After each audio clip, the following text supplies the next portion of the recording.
Oh my god, I can't believe we actually got it.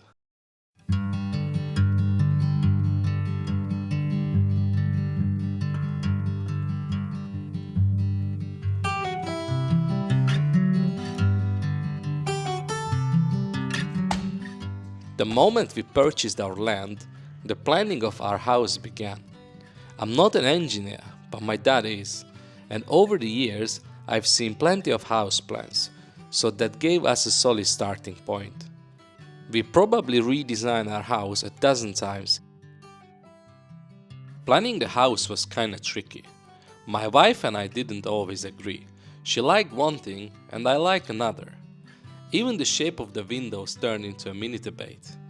And just when we thought we had it all, figured it out, boom, a new idea would show up the next day and mess with our heads. It was kinda hard, but hey, after a lot of back and forth, we finally got to a design we both really like. Since 2022, a law in Poland allows you to build freely up to 70 meters square, as long as you follow a few minimal regulations. Thanks to this law, in today's video I'm going to show you how we started building our dream house.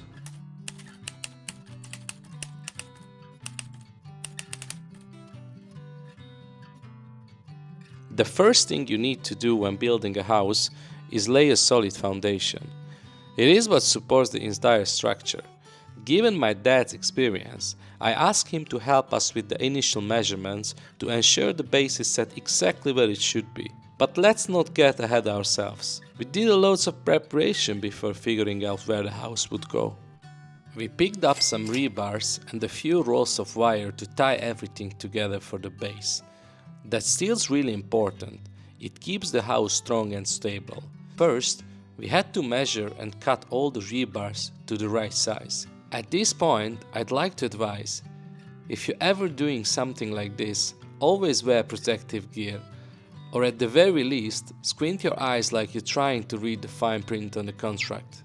Since each rebar was 6 meters long, the idea was to cut one into 4 1.5 meter sections and bend them into stirrups, making full use of each material without any waste.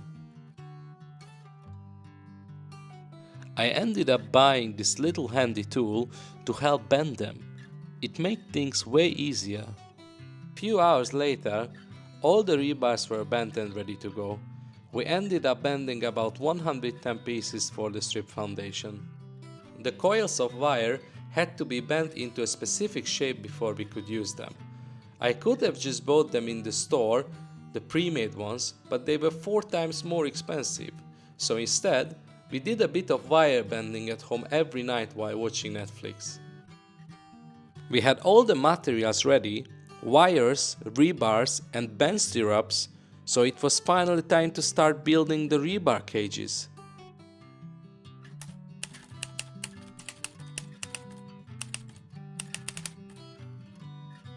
I kinda knew how to do it in theory, but I'd never actually tried it before. So the first piece was a bit rough. I got the hang of it pretty quickly though.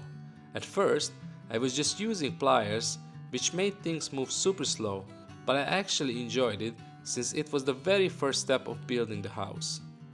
The job itself was pretty simple, just tying pieces of metal together so they could be dropped into a hole and have concrete poured over them. Sounds easy enough, right? I even made this little tool out of plywood and a piece of L-shaped metal to keep the spacing between the stirrups consistent without having to measure every single time. In the end, I spent around 3 days on it.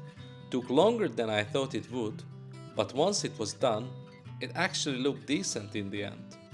Before my dad showed up, we went through a long list of materials and tools we would need just to get the foundation done. We didn't want to order everything all at once and have it pile up, so we decided to take it step by step, finish one phase, then move on to the next.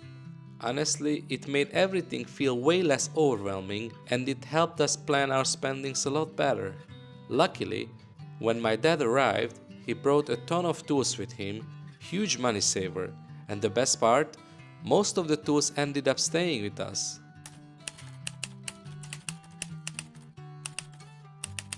day before my dad arrived, I mowed the grass and cleared out all the random stuff lying around to get the building area ready for measurements.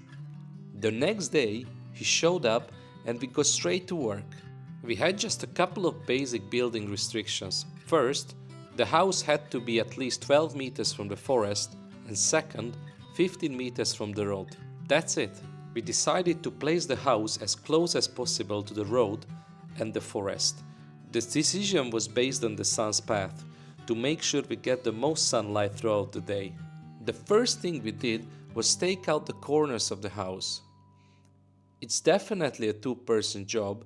One holds the end of the measure tape, the other does the walking and marking. Not exactly my favorite part of the process, but we knocked it out pretty quickly. Honestly, I don't think we spent more than a couple of hours planning and measuring everything. Once we had all the four corners marked, we ran string between them and sprayed some clear lines on the ground. This is all for the excavator guy who was supposed to show up in the next morning at 9 AM. We were hyped for the next day, got up early to be there on time. But of course, it was absolutely pouring. Not ideal when you're about to dig a foundation. We stayed in touch with the guy and kept delaying the start. I remember being super stressed because all the deliveries were already scheduled for the week. Thankfully, the rain eased up around 2 PM and our digging guy finally rolled in. We found him online, liked his price, and decided to give him a shot. Of course, taking the shot came with a cost, but we hoped he knew what he was doing. Before we even started, we agreed on everything, like how wide the hole needed to be so the rebar cage would fit without any issues. While the guy was digging, we kept checking the depth with the laser level, just to make sure he didn't go deeper than necessary.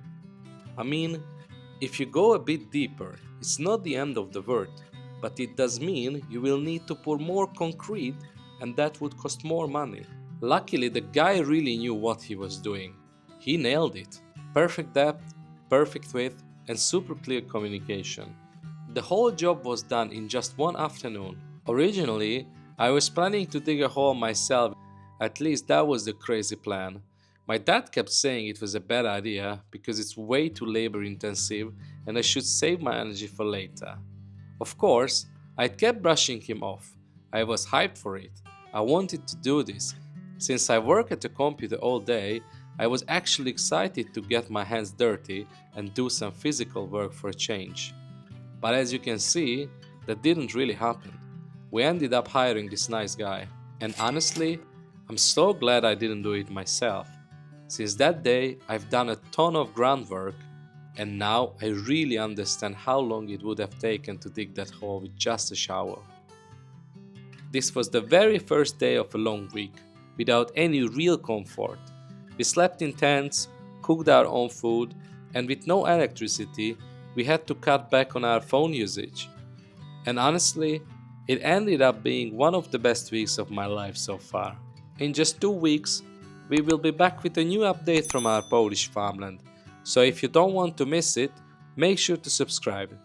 See you then.